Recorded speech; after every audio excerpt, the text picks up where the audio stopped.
Welcome to episode 200 of The Numbers Game. I'm Jase. I'm here with Nick and Marty, and it's time to raise the bat. Not that I brought one in, but episode 200. Guys, how are we feeling? Up and about? Well, the normal order is you go to Marty, so I'm just going to step out of the way and... I'm just saying, that applause just then, like, I usually get that when I come home from work, but that is amazing to get that in a podcast. And Jase, we have been on about episode 100, episode 200, I think since episode 23. Yep. You get that excited about milestones. So how are you feeling?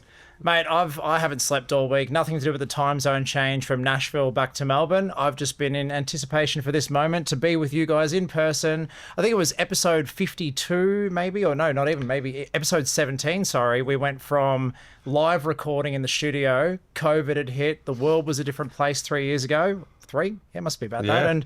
And then we went to remote, and I haven't seen you guys for 3 years, so it's been brilliant to get back in a room with you guys, and pretty excited about it. And hasn't changed a bit, Marty. No, he's great. Nick, you're well? I'm good, yeah, happy to be here in the jungle. Feel like it's we're on set. I don't know, what's a reality show in the jungle? Does anyone know? It's Survivor. I feel like we're on Survivor. I'm a podcaster, get me out of here. What's the jungle, get me out of here? Yeah, something jungle, get me out of here. Yeah, look, we're kind of D-grade celebrities, so I guess we fit. Oh, D-grade. D-grade's going Speaking high. of clapping, I actually thought that was what you taught the whole Inovayt team to do. Every time you entered work every day, Marty, you've taught the team they have to clap if they want to get there. I'm very insecure, Jase. So for me, any form of validation or edification just lets me go the extra mile. So, yeah, I enjoyed that. Well, look, just before we get cracked in, I know you guys have got heaps of stuff that, I'm actually a bit concerned. I feel like I'm being set up here. But before we get stuck in, I'd like to do a massive shout out and a thank you to VidPod. They've been amazing support of the Numbers Game podcast. So we couldn't do what we do without the support of our amazing Tommy, our production team at VidPod. So thank you very much. Yeah, thank you. We'll insert a really loud episode audience clap into this moment here. Tommy can do that back at the studio. Thank you. Yeah. And then beyond that, quick thank you. Obviously, the team at Future Advisory who aren't here, obviously they were really busy and couldn't make it to this recording, but thank you to Future Advisory for their support of allowing us to do this, and the amazing team at Inovayt. So we couldn't be here without the support of our teams. And a quick announcement straight off the bat of the success of our great man, Marty V. There's an announcement. Where are we going? There is an announcement to make that we've decided that after episode 200, we're going to do a rebrand of the podcast back to the Marty Vids show. Oh, wow. Here's the star. Who's that guy? Who's that bloke?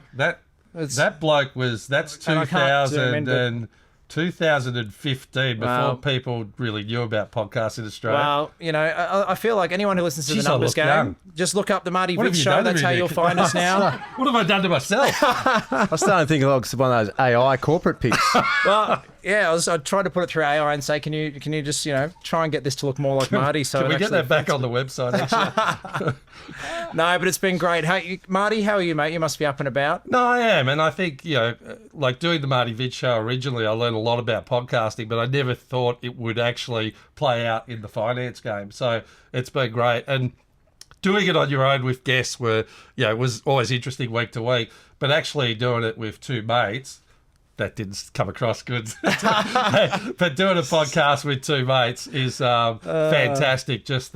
I guess we have a lot of jokes that we throw in, when we're on the podcast, but also when we're behind the scenes too, we have a good laugh. And as we know, we just want to give great information out there to our audience. So, but again, a big well done to you two, because I still remember the edginess of the first podcast. You're all a little bit nervous, and it was a new frontier, but they just went head on into it. So I had a bit of a flying start because I'd been through it, but these guys just took to it like water. So it's been good to have that camaraderie to bounce off as well. So not to mention your comedian career, which we're hoping to see some of tonight. Yeah, well, that's sort of after the podcast we might let loose, so we'll see how we go. But no, it's been very enjoyable, so I've loved it, guys. Oh, very good. Well, again, exciting to be here. I think what we're going to crack into first is a bit of an opener from you, Marty. You've got some numbers that you wanted to go through with us? Yeah, well, I thought it's been 3 years, so I was thinking back to where were we in 2021? And this might ring a few bells. Like, the RBA said no rate increases until 2024. So didn't that just hold up? I think we had 12, about 4% higher. Not so good. So incredible. Now, Berkshire Hathaway, B share, I've been, not that I'm giving any financial advice, but it was $250 back in March when we started 2021. Now $446. So 78% increase. Like I said, don't do what I do, but take note. Elon Musk was worth $219 billion and is now worth $248 billion and is still not in jail, Nick. That was a bold prediction. Was that Jase or? No, that wasn't a prediction. That's just the reality of the situation. But he is not in jail. You thought he'd be in jail. Do you think, is this sort of coming into your predictions for next year? I think there's more chance now than ever that he could be in jail. Well, he's threatening Mark Zuckerberg with violence. Mate, we're close. I think we're close. I think we're at a point we're going to have to come in with a rule that you can't keep rolling the same prediction every year. So I'm actually going to change. Marty and I have had a similar prediction for the last 20 years, and that was that the Bombers would win a final. So I think Marty and I might go with a bold new prediction that the Bombers won't win a final, and maybe we'll get lucky because I'm feeling pretty depressed about the It's funny you brought season. that up. I said for 17 years we hadn't won a final when we started the podcast, and I think that could be the next 30 years the way we're going. So now, but this is an eye opener. Average petrol price $1.29 when we started the podcast. No way. Now on average $1.86. Wow. So just shorten. That's why people are working from home. That's what I'm thinking here. And eggs, a dozen eggs in 2021, $4 and now $7 to $8. So I don't understand that because they're saying people aren't eating as much chicken. So there there should be more eggs. Yes. So I don't understand. Is there some sort of bird flu? Are you sure you haven't just slipped in the organic aisle and free range maybe? Well, or? yeah. Well, Yarra look at me. Valley. Do I look organic? I mean, really. So, it just takes you back to 2021 and how times have changed. And we went through a pandemic. We've come through the other side and feeling good about things, I think. I hope. Good. Yeah, 100%. No, I like it, Marty. I think those stats, I mean, I don't know if now's the time you want to make some bold predictions for the future, but they're very eye-opening. I also, turning it back on the Numbers Game podcast, you had some awesome numbers that, because if I haven't talked about getting to episode 200 for the last 150 to 170 episodes, I'm now going to start talking about getting to episode 300. Only 3% of podcasters have ever make it to the 300th episode. That's right. 15% to 200, which is, small amount, but 3% to 300. So we should start really getting excited about that at 202, I think, Jase. Or what do you think? I'm not going to say No, it. don't start. Don't start. Not going to start. I know where you're going with that. Do you? Yeah, I think I do. Yeah. You've been quiet, Nick. How are you, mate? Oh, I'm just going to get off the serious stuff. If you boys would hurry up, and I've got some. Well, funny you stuff. go with your stuff. I feel like Nick's on edge. For those playing at home, Nick's on edge. I've seen him just kind of get edgier to the closer to the edge of his Nick chair. has been working really very hard on this all day, so I'm interested to see what he comes up with. You've I made give me up. nervous. I'm out of here. I'm going. Go. What have you got? Well, what have I just done? to get away, I reckon we break the numbers up, I reckon. Okay. And so Tommy, our fabulous producer, I said, what content, what do we do? He said, just go back through the past reels and, see what you were suggesting in 2021 and 2022. And I couldn't help but notice the demise of your dress sense from episode 1. As I rolled in. Yeah. Yeah. Okay. Mate, you've actually, I feel like maybe you've hit the bottom and you're starting to go back up. I think you're on the way back up with this. So Yeah. Just I was don't pan down flicking below through the the- waist right We're now. I'm still one in my step off a pajama cowboy pants. hat today, I was just weren't we? flicking through the reels, and I couldn't help but notice. But so this is early days. Wow. In the That is- podcast studio, For our listeners, Jason Robinson. a suit, an open neck shirt. So Hair that's just a nicely- pocket square. If anyone doesn't know, so that's if you're not wearing a tie, then the next best thing is a pocket square. So probably the best dressed guy on set. At the Yeah, time, you I could would've thought. see why his business got off to a flyer. Yeah. Like beautifully dressed. Yeah. Met the market. Ooh. 2022. What year's this? So this would have been 12 months in. Wow. Pretty professional. Yeah. That's home office Jacket's vibes. gone. Yep. Pocket square's gone. Collar, buttons. So not too bad. That's Yeah, probably what I wear yeah. most episodes. So I Yeah, can't down- say too much about that. Down a level, but Down a good. level, But yeah. good. But So good. probably somewhere in between Marty and I would have thought. but Professional. Pretty good. Smart sort of casual professional, I would say. Fast forward 12 months and just starts we start seeing branding everywhere from Jase. So whether it's Dashboard Insights or Future or Zero or someone else he's promoting, one of his numerous liquor brands or pay.com, but Coffco if you need some coffee for those. but still okay. It's probably what you'd expect in this office on a Friday. No collar, but nice jumper, ready to go. Can I just also throw in? I'm still upset that you wear the Future Advisory jumper for gardening. For when you make meat, when you go to the family meat day and you're making meat. I've seen the Future Advisory jumper on, and Greg also messaged me. Greg messaged. He goes, "Why did we give Nick a jumper if all he does is do the gardening with it?" So it's versatile. Have you got any idea what the next photo is? Nah, I feel like there could be, I don't know, a hangover, a hat. Don't know. Just hit me with it. This is the most recent one I could find. So this is 2024. Is that a flanny? So this is Jase's lumberjack look. Yeah. I think it's lumberjack. Yeah. It could be surfy. You did grow up in surf stores, so yeah, working at a surf shop. What were you going I for? bought that in Bairnsdale at the surf shop there. Bairnsdale. I'm saying that all right. So I don't know what we're out there for, but I don't know. I wanted a flanny. It's interesting. It was the Nashville vibe, but then I realised Nashville was 35 degrees every day, and that thing's thick as all hell. So I'm like, couldn't take it there. So the Nashville vibe with an LA cap. Yeah. Well, I flew into LA. So, you know, Okay. there's a thought process behind all this, Nick. Okay. Actually, there's not. But anyway. like how you've gone the brand Nike underneath with the lumberjack on top. I think Another sponsorship opportunity. If that was, it's sort of smooth and unique to you. So, Shoe Dog is one of my favourite books. If we're going to come back It is to a great a book. bit of value Great add for book. those playing at home, Shoe Dog. Great book. So anyway, that's all I've got. But looking forward to seeing what 2025 brings. But I can definitely say you've hit the bottom and you're on the way back up. So I think this is the start of, the bottom. trajectory. I think The lumberjack looks not for you. in 2025 it'll be just jocks and a necklace the way you're going. So just make sure you keep something on Hey, there. you look like you've gone back to Morty Surf and asked for another job. Anyway, I'm just upset because I'm not as trendy. No. 100%. over to you, Marty. Well, let's get into some property prices in 2021 and just see what's happened on the medium house price, just to give you some perspective. So, Perth medium house price, 525 up to 680, up by 29%. Brisbane house price is up from 678 to 937, up 38%. Melbourne house price, 1.022 mil to 1.032. That's 0.97% increase.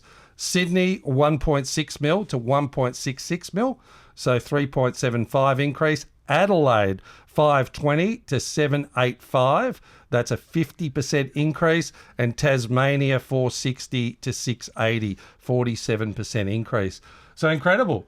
I'm going to get in there straight away. I looked at some numbers before the show as well. So on YouTube, which we've got some data around that, we love our numbers, it'll come later, but one of the most watched episodes on there at the moment is Melbourne's house price about to boom? So looking at those numbers, you've said, 29% up in Perth, 38% up in Brisbane, 50% up in Adelaide, 48% up in Tassie, 0.1% in Melbourne over that time. Yeah. So all of a sudden when, you unpack the numbers, we're numbers people, we like our data, that starts to actually make a lot of sense that maybe Melbourne is due for a bit of a run on the property prices. Well, I think the other number that's interesting is the average home loan that's out. In 2021, it was 596, and now in 2024, it's 627. So there's only a 5.2% increase. So what you found is people are buying where they can afford, and they've gone to Brisbane, they've gone to Perth, they've gone to Adelaide, Tassie. So we've had these spikes, but now that they've all risen, if we get a rate reduction and a bit more buoyancy in the market, there's definitely demand on what we see at the front end of people wanting to buy, and they will get back into Melbourne. So I'm expecting a really good increase in property prices in Melbourne. Well, I'll give you another stat that I read yesterday, that Melbourne is the only state where the housing affordability has gone up since COVID, or since the pandemic. Yeah, wow. So when you bring in rent, mortgage repayments and whatnot, it's actually cheaper to be, or from a percentage point of view, in comparison to your income. Melbourne's cheaper than what it was pre-pandemic. Every other state is more expensive. Yeah, they so said it's becoming more affordable. Yeah, from a cost of living point of view, Melbourne is the most affordable city. Yep. So who would have thought? Yeah. The other thing that I wanted to bring up is mortgage. In 2021, on a 750 grand mortgage at 2%, your repayment over 30 years was 2,782. In 2024, it's at 6.2% at 4,594. So that's an increase on repayments, monthly repayments of 1,812, 65% increase. That is enormous. It's enormous. And if I sort of look at the trend of rents, you're looking at rents in 2021, 437 per week. So annualised, that's 22,700. And the median rent value has ticked up to 610 per week as of last month. So that's 31,720 a year. So rents are up around about 8,996 on average. So that's a 22% increase over the last 3 years. But when you look at the mortgages at, you're looking at 65% increase compared to rents at 22. Like people are going, rents are really high. But when you think of landlords, you go, well, they've virtually gone up triple to that increase on rents as well. So it's certainly gone up. But again, pressure on landlords and why a lot of investors are selling in Melbourne as well recently. Yeah. So it's a fascinating number. Yeah, and we'll probably asked for the prediction before, but do you see rate reductions or you think they're going to hold still? I'm going rate reduction, first one in Feb 2025 and then one in May, but that's the only two for the year. There's some shaking heads in the audience. There, I'm going. This is purely opinion.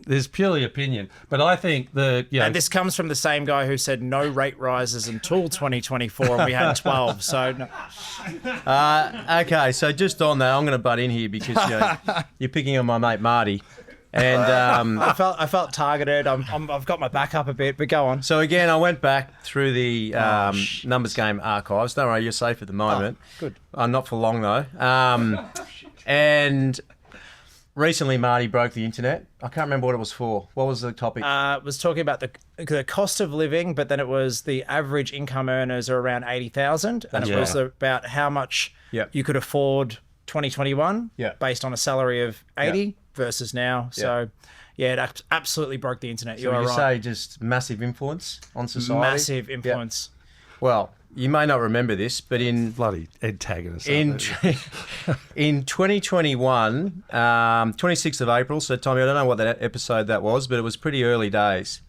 Marty stated that people should seriously consider renovating their homes instead of incurring transaction costs to move. So I'm not sure if you remember the episode.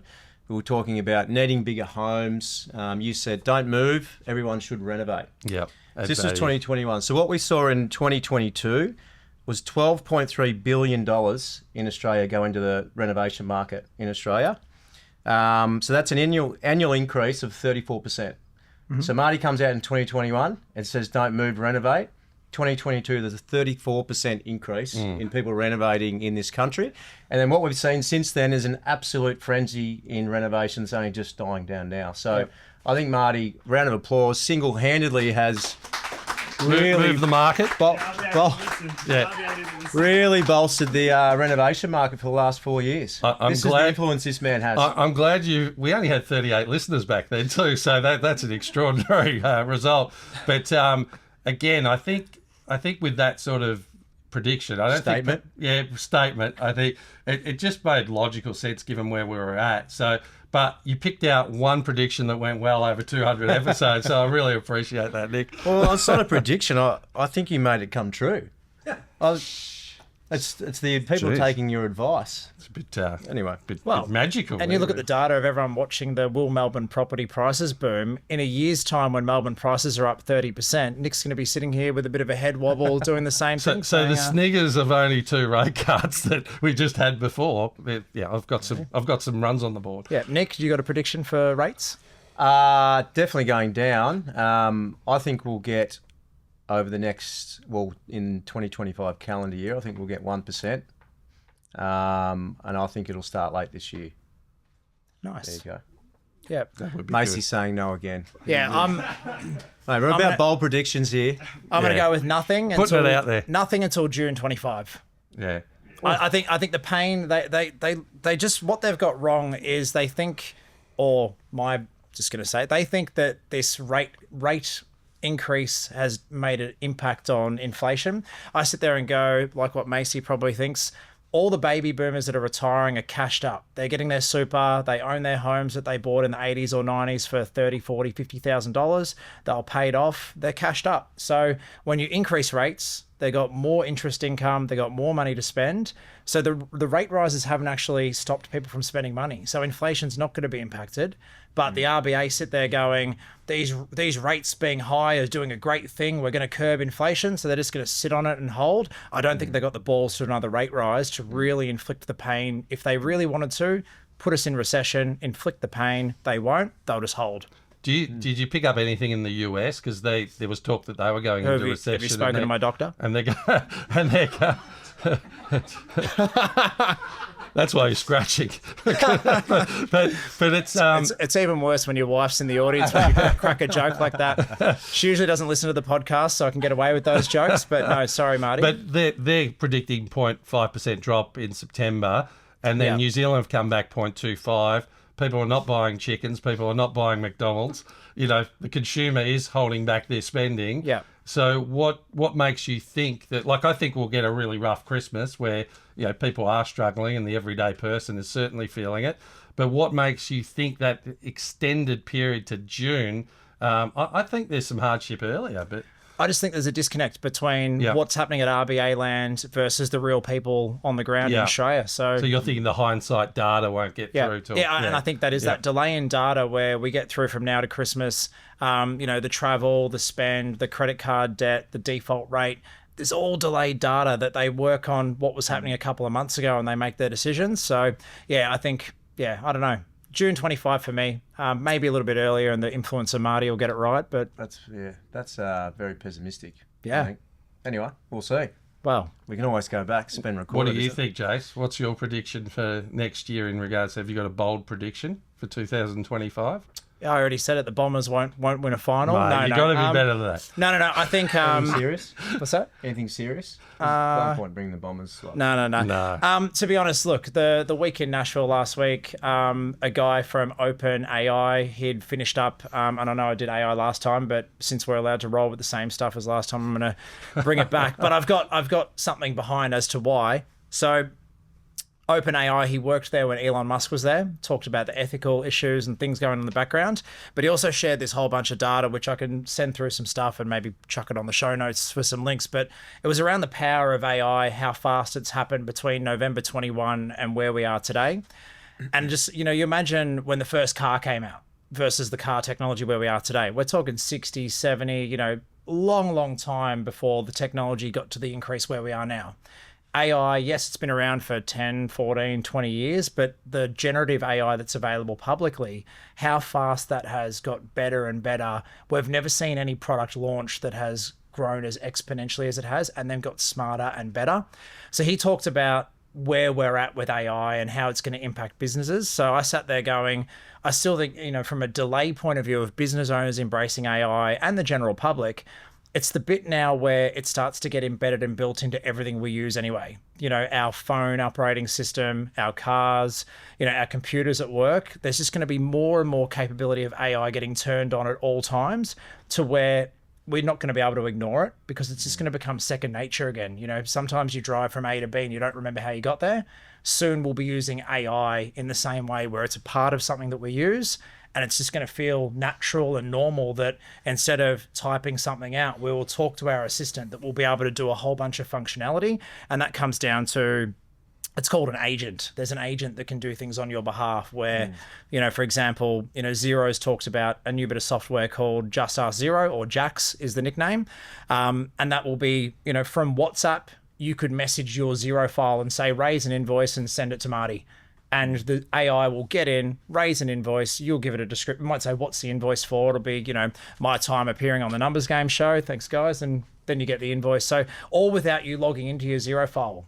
So think about that's a basic example in accounting land. But soon, if that's going to come out in your Xero file, think about just how all these little things continue to get turned on, where it's just going to become second nature. So I think so. Yeah, that's a good way of explaining it. Yeah, and Just think about how many times I log into Xero every day. Yeah. Well, imagine when you don't have to. You can just go, I mean, look, this is a future world like that, but it's like run payroll. It's the same as last month. Nothing's changed. And I approve the payment to superannuation, and boom, boom, boom, all that stuff just goes. You could be on a beach somewhere sipping a pina colada and you haven't had to log into your laptop or your phone. You're just talking direct through the device, whether it's, and I guess the thought process for them as well is going, where are people spending their time? I'll ditch that for a second. And what they talked about as well is the rise of mobile. So if we're talking predictions beyond AI, you think about a business owner. I mean, we work on computers with accounting, finance, financial planning, mortgage broking. Day to day, we're used to being on a computer. But when you think about how much time people spend on their phones, the better phones become at being able to do the tasks that we think we need a computer for. And then what they kind of got us to think about is the tradie or the people out there who aren't on their computers all day, every day. I think we forget there's a world where people aren't attached to a computer, but their ability to be able to use a phone for everything that they need to be able to do. So, we've got things we'll send to a client, like a checklist, and they go, got to go home after 5, open up the computer, download a statement, do this, send it to my accountant. There's a world coming soon where the phone has the capability to do everything you think you need a desktop for. And not just over there, it's also voice activated to be able to do what, you can do on a desktop. So there's a bit of a thought process around, if I don't need to log into my computer and use my laptop and I can talk to my phone to do everything, how much more are we using our phones? And then also, we've talked about it going, what's the negative side of that, where if we're attached to our phones all day again, which was the second speaker that I raved about over in Nashville. So they opened with the AI and they closed with Dr. Saunders, who talked about rest and restorative health. But looking down like that, the pressure on the neck and the damage being done to people's neck and back issues because we're on our phones like this all day, every day. Yeah, not to mention children, not getting out and about. But it reminds me, like back in 2000, they talked about the internet coming through and they said, you got to go with it or it goes without you.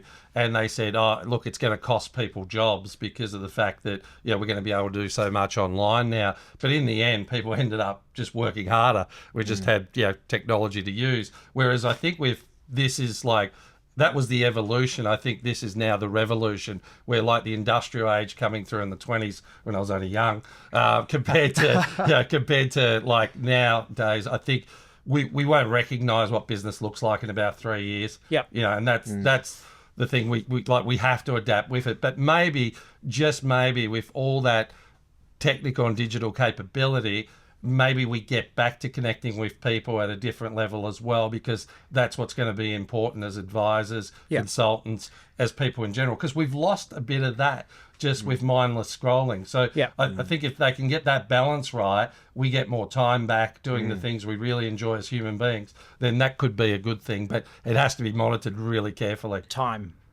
So I've just brought up a picture from the conference. It was around time.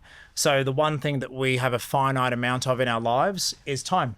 We've got a set amount of time on the planet, and then we have to choose how to spend our time wisely. So his whole presentation ended up being around, if we do have this capability to make our lives, easier, more efficient, better, if something else is doing some of the tasks that we weren't anymore, we get back time. And then when we choose how to use that time, that becomes a really important aspect of that. But so how do you explain then the last 10 years when we've lost a lot of time, but we're so much more efficient? Are we efficient though? Because that's that productivity thing, the episode we talked more about. Efficient than what we were. And hypothetically back then we were more connected, like to other people, but things were so inefficient. So what they talk about now is that we think we're more efficient, but we're more distracted and less efficient in realistic. You're doing a task, but your phone goes off, you get an email, you get a phone call. The task that if you were just focusing on that one task, you'd do so much faster. But we live in a distracted world now where there's so many things going on that we don't actually focus on doing one thing at a time. And we're not wired to be multitaskers. We think we can multitask, but we definitely can't. Not even the females? Yeah, well, there was a few heads shaking in the room. Some are better than others. And some of the things that I liked, design your life and work around things that AI cannot do. So in a world where people are talking about, AI is going to take this or AI might take my job, that's fine. But it's all about thinking ahead to go, well, if AI is going to change what I do. So if I'm a bookkeeper and I reconcile Xero files, There's a world where that doesn't happen anymore because the technology is going to get in and reconcile it for you. You create an AI agent, you tell it to reconcile things to certain areas in the books. It's not going to happen anymore. So if you think, design my life around the work that AI can't do. So then that's, your challenge now, the people out there and us, is to go, well, think 1, 2, 3, 4, 5 years ahead, as we do. We like our business planning and our strategy sessions. That was, that's our next challenge as AI becomes more and more prevalent in the work that we do. And optimize for human skills, optimize for humanistic qualities and skills. Human. So it's all going to come back to, how do we connect with humans more? If AI is doing everything in the background, the most valuable thing we're going to have is the ability to have a great relationship with someone and trade that off as a value. Yeah, that presents a lot of hope, actually, because I think we've certainly we've lost that with the technology that's come in, even though we've been more efficient. And like living in the 80s and 90s, there were no mobile phones. You really had to engage with people, and your network was actually physical. You had a physical network. And so I think I loved it when technology came in because it would make us more efficient. So I was happy with that. But I really feel like we've almost lost ourselves as people in that coming in. So if we can get that balance right, and like you said, we're engaging as people, maybe as advisors, as friends, as family, then we've got this back end that's working really, really well for us, that we're sort of the orchestra of our own show all of a sudden, as opposed to being intertwined with it. So it's, so I'm interested to see how it happens, but I would like that to happen because that's sort of a coming together of all worlds that I understand. So the challenge still remains on how do you choose then to spend your time, because do we not then just fall into the trap of still wanting to do more and more of the wrong thing? Instead of connecting with humans again. So we still need to make the choice that we want to utilise our time in the right way, or that time that we've saved, because the reality is now you could do that now. Because we are more efficient than we were 15 years ago, but people choose to just do more all the time. So you've still got that issue of, well, how do you want to spend your time, and are you spending in the right way? But I agree. Like if you can give yourself the opportunity to make the choice, and hopefully we make the right choice. It might be about, if you're still going to spend that time anyway, because we're inherently wired to spend our time doing something, chase that next goal. It'll be about then the trade-off of what was the thing I really love doing with my time? How do I do more of that? Like right now, I might be doing tasks that, it's not really the best use of my time, but I've got to do it because, I haven't automated it yet, or I haven't found a way to get AI to do it. But at some point in the future when that happens, I'll spend more time with my business partner, with my team, with my wife. The people, the human side of spending time with people that I really enjoy doing, even if that still is work related and doing, the value add tasks with clients, but by getting on the phone to them and having a chat to them, none of this face mask. Well, you AI can follow your curiosities in a more accelerated manner. I feel like I feel like whatever you want to do, you're going to have an accelerated pathway to execute on. So I think that's healthy. And like you said, it's the thing that we've talked about at home too, is going, we can't have two people sitting on the couch texting each other in a relationship. You mean it's not okay to flick through reels and then send the reel? And send the reel, and it's not even look at this anymore, like showing the phone across. It's just sending it. The best part is then when you can tell your wife sent you a reel, and you're sitting there going, you don't really find it funny, but you can see that the pressure's on, that you need to react. Yeah. Otherwise, you're in trouble. That's just a laugh. And then you get the question, have you watched that yet? It's like, Have you ever got the reel twice? Yeah. And then you go back and like the first one? Send me back a reel. I've sent the reel that I've already received back to said person in the audience, and copped a bit of stripe from that. But that's the thing, and I've said it in previous episodes, if it's getting to the point where you have to switch your phone off to make an appointment with a loved one, that's not right. You go. That's you have to physically put your phone away so you don't jump on it as a thing instead of having human connection. Yeah. Like that to me, coming out of the generations I've come out of, just seems almost crazy. But I'm doing it, right? Yeah. And so are the kids, and that I think it's good because well-being, mental health is such a big topic of conversation at the moment. Like we talk about getting more human. And I think people and young people are aware of that. So I think there's going to be a shift in mentality around it. And we'll still, Nick brought up a good point. You're going, if we get more time, are we going to utilise that effectively? But that's like a changing of a habit, you know, and that's a habit we all have to get to changing at some point in time. And I think it'll be really healthy to do that. Do you want to go into? I've already had a bit of a glimpse of what's happening, so I might turn What, the here subject. or- No. Oh, I've got one more rewind. No, you got a prediction? Yeah, it's a serious one though. So You want to do that first? Go on, give but it to me. you're the host. Nah, give it to I'm me. just in the middle I'll- because of the thing. But I've looked ahead and seen what Nick's prepared, so I continue. well, again, I said Tommy asked me to go back and bring a couple of things, you know, into the future. So, I'm not picking on you, but I don't know. Like this a guy roast. breaks the internet, so it's hard. It's a It's roast. hard to pick on him. it's true, and no, but he's actually funny. Like this- that. No. it's pretty. And No, this but is interesting. You guys just... So, some interesting information. So, Jase's first share purchases, he took us through in 2021. Does anyone remember what they are? Macy? Can't remember. First one was Hills Hoist. Hills Hoist. Clothesline. Second one was Maya. I must have been having a lot of fun at university. I'd say. Yeah. So I just thought we get an update on the share prices just so you could see. Do you still have them? That's what I wasn't sure. Okay. Maybe you should have kept one of them. Maya. Yeah, so Maya originally purchased for $3 per share. Yep. In 2021, it was 30 cents. Sold for Yeah, Yep. worth 80 cents now. So you held them to 30 and then sold them? That hurts. Okay, worth 80 now. Yeah. But opportunity cost, no doubt you've probably turned that 30 cents into 80 cents in other Yep. areas. Yep. So don't stress. Thanks to Zero. Hills Hoist purchased for $3 to $4 per share. Let's assume 3. In 2021, they were worth 14 cents. Today, they are worth 2 cents. Oh, But the big one, the one that really hurts, there's more? and the one that got away. So for anyone that doesn't know, am I allowed to say this? Yeah. You're going to make him... Well, they're not listed, are they? They're not listed because I couldn't find their No, valuation. not listed. We don't have to talk valuations, but we can talk. We can talk what I could have got in at. Well, I googled the valuation. Yeah, okay, and go. then- Actually, no, go for it. Yeah, so... This is a valuable lesson in, you know, life will throw you opportunities. Yes. Don't buy a racehorse. Yes.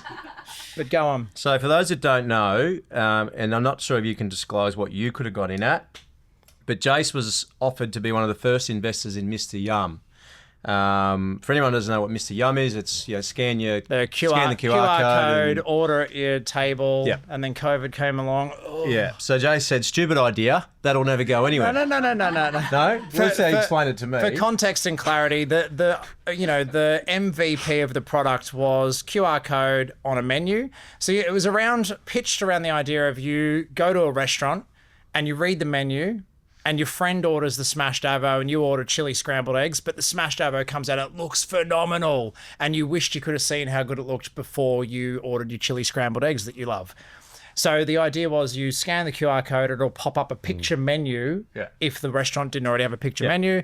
Cool, you can order the smashed avo because it looks great and win. So I sat there going, as an accountant, going, not that creative about how we then turn that into, the pictures are cool, but... It makes me want to invest, to be blatantly honest. No. I was about to back him up and say I wouldn't have went near it. So I'm actually with you here. Yeah.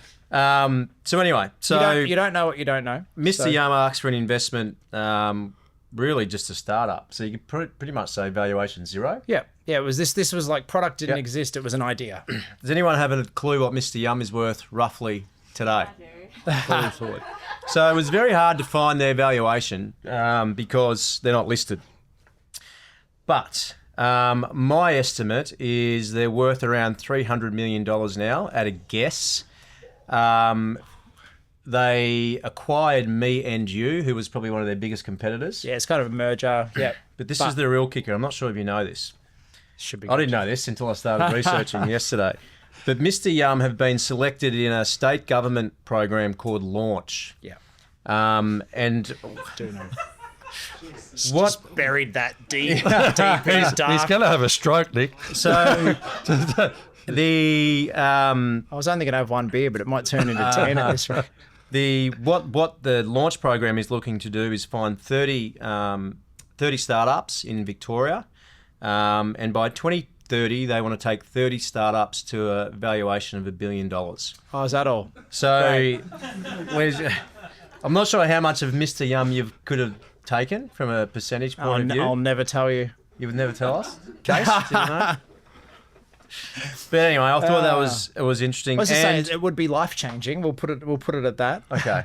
Well, again, I can say I wouldn't have invested at the time. Who knew that we were going to have a pandemic and what was going to Very happen true. happened? And to Kim and I don't think Adrian, Marty if would it ever have gets to Kim and Adrian, great job. Love what you've done, and stoked for you guys. Absolutely. And Jase, and for our audience, if you could share what you're not investing in now, Yeah. just so we can jump on board.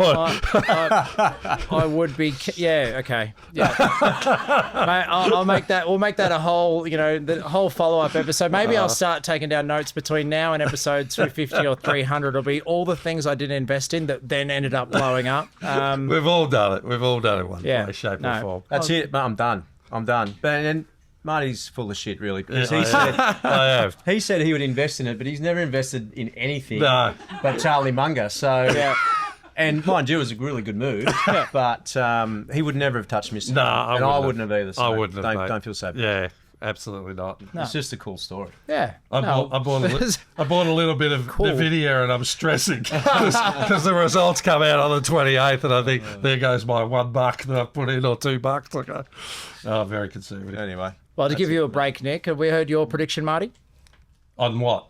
The next year, 2025 and beyond, just the general. Like mine was the continued rise of AI and how it will sneak into our lives in the ways that we don't actually expect it to, and we'll just be using it every day. I think the Victorian state debt will jump from 165 billion to 229 billion. So I think we're in. So is it still a great time to invest in Victoria? Yes, because I okay. think Nick's been doing a little bit of, in his prediction, I think it links in a little bit. This could be bold, and I think Marty's right with his prediction. I think Victoria's going to get a big chop out from federal government in the next year or so. They already had a small one, which was the GST allocation, which you'd be across. But which WA absolutely hates that, by the way. What happened there? I didn't. WA basically want to split off and be a separate country. That's how much they hate the allocation of basically they collect a whole bunch of GST income from WA and a whole bunch of everything else, and then at federal level they go, oh, where are we going to give this? New South Wales, Victoria, every time get the biggest slice of the pie, and WA sits over there cracking the sads, going, well, why are we contributing to? They're also those lucky nuffies that over they there. happen to be They got where the they lines. are, despite chance. Yeah. But why is WA? Because they're... Have we got any listeners in WA? We do have a WA listener. Anyway, okay. Victoria needs a catalyst. It's not going to turn around organically.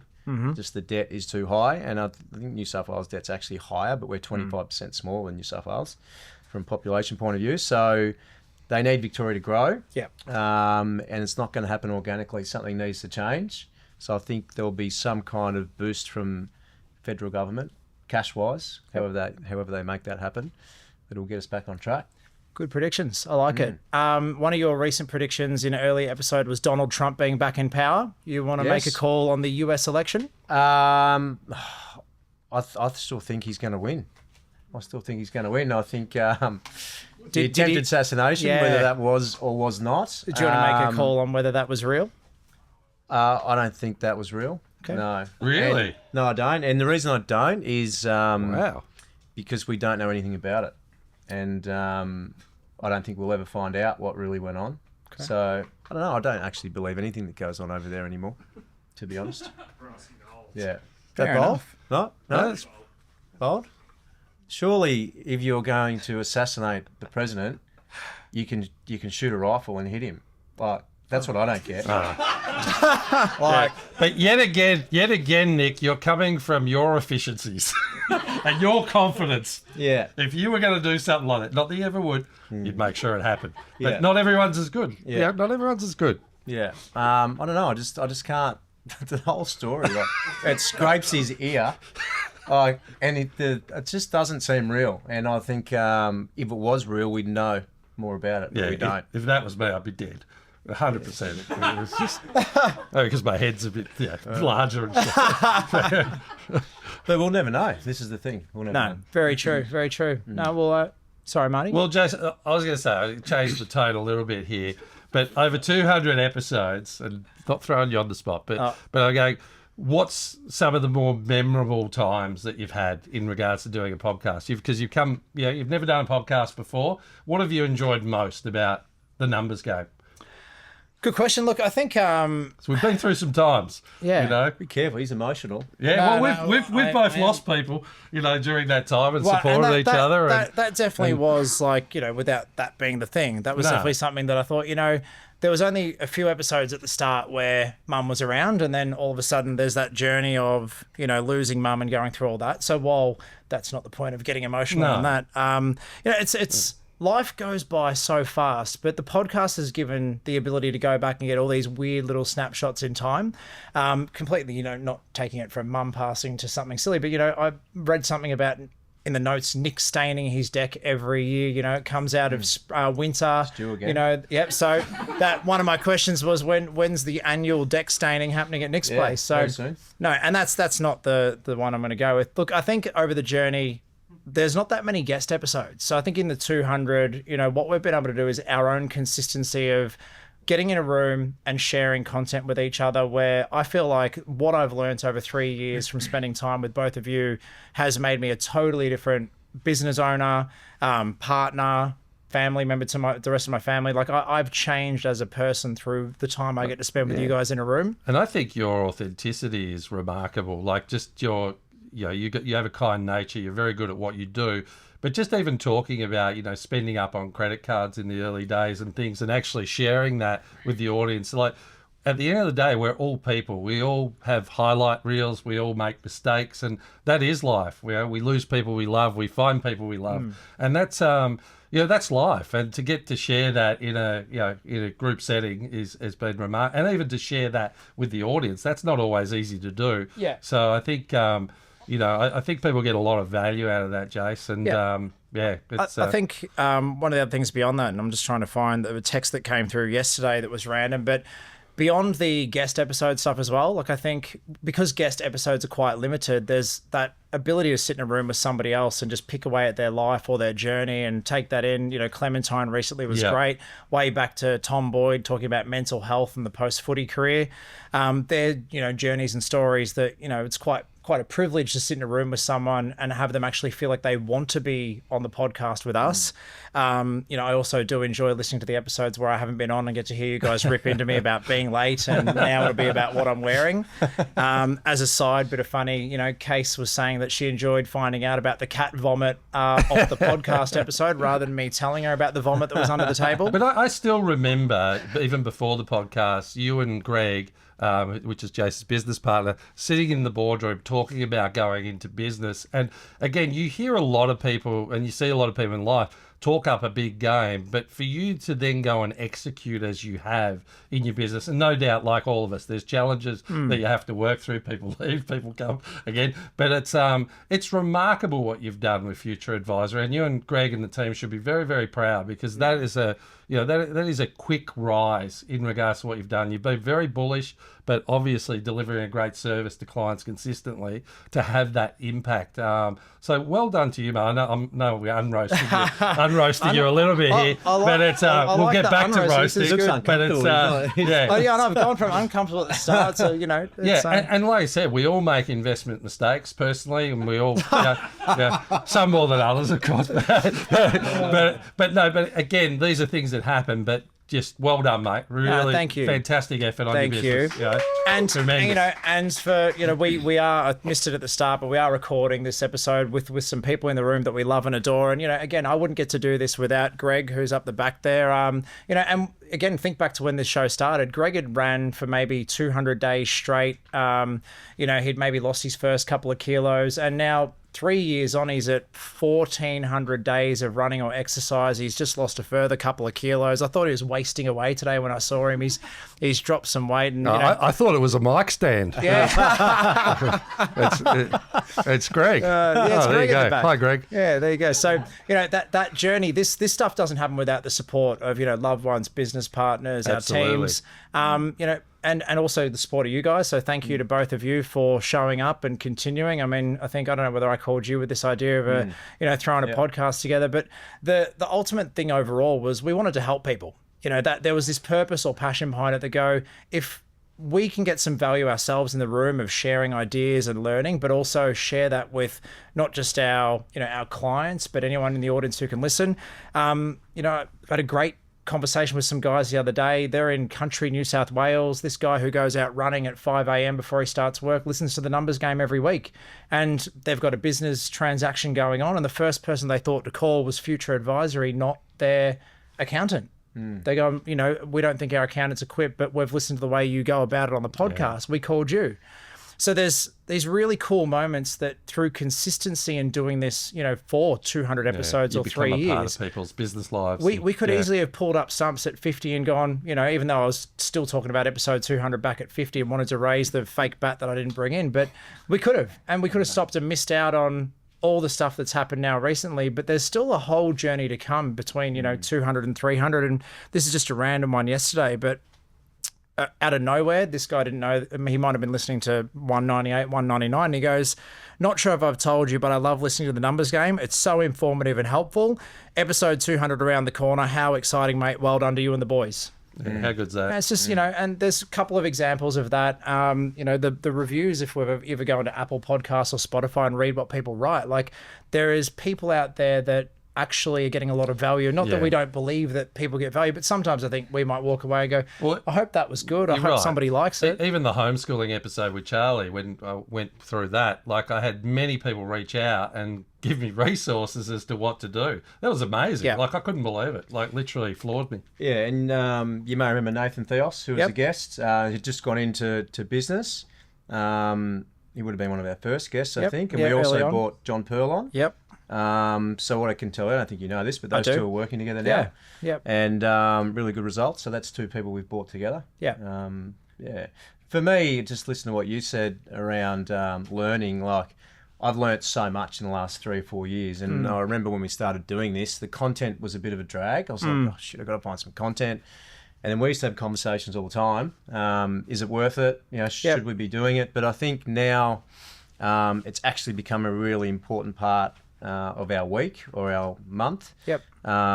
Because of what we learn. And I don't even try and get content anymore, really. Like I just think of something to come and talk about, and it just becomes easier and easier. And it almost becomes like a therapy session, to be honest. Yeah. And we kind of walk away from the podcast feeling good because, we've blurted out our problems to you, and whether it's about business, but at the same time we get to help people. So for me, I think I've definitely learnt so much from finding content, and then also just coming and talking to you about what you're finding, because Marty and I talk all day, but we don't get exposure, to what you're saying. So no, you're right about the therapy session though, and I did look back at the early couple of episodes where it was very structured around reading the play. We had to go find an article, and then it was losing it, which I do miss that segment. So maybe we bring back losing it, because Marty could always come in and just go, I'm losing it. This is going on, and I think the first one was about coffee prices or something, but lost it. Officially lost it, and then there was the 1%. So while in theory, like all of that's a really cool structure and it worked, but now the way we kind of roll in,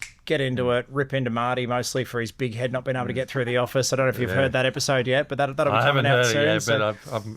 I know what to expect. So I deserve a lot of ageist jokes. Everything I copped today. Weekly. I deserved off the back of what we said about you in some of the upcoming episodes. So, that's what excites me. The future is always, interesting. So, but no, it's been a tremendous journey, because again, I learned so much through, because again, coming from a different generation, again, it's like I'm learning so much from Nick, yourself, Jase, as well as I do from the younger people in the teams as well, because it's a whole different dynamic. So for me, every day I get to learn more as a 52-year-old that's been around forever and a day. but it's exhilarating, and that's the thing. I hope when I'm 82, I'm still in these type of environments, having fun, and getting to roast Jase occasionally, and yeah, it's all up from here. But it's been an absolute pleasure, and it's I've really enjoyed it. More so than the Marty Vid show, even though that was great. To me, this was real fun. Yeah. Well, I still think we should consider rebranding the Marty Vid show, just given that all of the good stuff that happens on socials, it's all about Marty Vid. So, there's serious consideration there. I think that you're being very, very kind. I think it just resonated with 300,000 people on one post. 374,000 at last what it's check. Up to? Yeah. Jeez, and I went to reply to every comment. Let's see if you didn't know. Well, I knew. He knew. He knew. He was testing us to see if we're still at 300,000. I thought, do I take a photo and send it to him? And then I go, no. But that's pretty cool. But I started commenting to every comment, and I just got out of control, so I stopped. If you've listened to some episodes and you're not on Instagram and you're wondering what we're talking about, all the way up to the 200th, go to Instagram. I think it's the third pinned post at the top. Get him a few more views, because obviously it fuels this big ego of Marty's and that big head of his. So, and my looks are declining. You guys are in your prime, and my looks are just going downscale now over 50. So it's good for my ego. So keep liking. I actually tried to do the photo thing that Nick did, but Nick looks identical for 3 years. He doesn't age. The guy doesn't. He does not age. He's beautiful. It's ridiculous. I'm going to give you some credit here. If you look, I just think maybe it's just the whole lumberjack thing that let you down, but there's not that much difference. I would say there's hardly any difference. Case? I know you see him every day, but... Pretty good. Right. So, well done, you. All right, thank you. And if you put my picture up again, Get Marty's picture up again, it looks like a different person. No, the AI picture. Yeah, the AI picture. Look, in nature of we're getting to a certain point in the show where I have to stop these two from rambling on and I do the big wrap up. But again, huge thank you from the bottom of our hearts to everyone who supported the numbers game and listened. Look, I won't get emotional, but there's a verge of some stuff going on here. I love you guys. I love what we do here. I love our listeners, our audience, and the people who have supported us. And that extends beyond the numbers game. Again, Future Advisory, Inovayt, VidPod, and even Dashboard Insights, who came on board as a sponsor. So, we've got another, hundreds of episodes ahead. If you have listened along the journey and you think, look, I want to get involved, we are open to people reaching out to Nick, Marty, and I. Instagram page, LinkedIn, wherever you find us, wherever you get your podcast from, and even YouTube. I won't go into the stats now. We can do that another time. But, YouTube is a huge growing platform for us. We've had thousands of hours of people watching the content on there as well, which I think is a really big opportunity. And again, this has been a learning curve for us to learn all these different things. So that's we're probably at 120 hours of content now. I had somebody total up the total episode time of what's available for people to catch up. So if you haven't gone through it all, it'll take 5 days with no sleep to go through all 200 episodes. I don't recommend it, but there you go. So thank you very much. Like, subscribe, follow. Until next time. Jase, love you. Nick, love you. Our audience, love you too. Road to 300. Game over. Well done, guys. This podcast is for educational and informational purposes only. The conversations are of a general nature and do not qualify as financial or tax advice. We recommend before you make any financial decisions, you consult a licensed professional. Individuals on the podcast may hold positions in the companies discussed.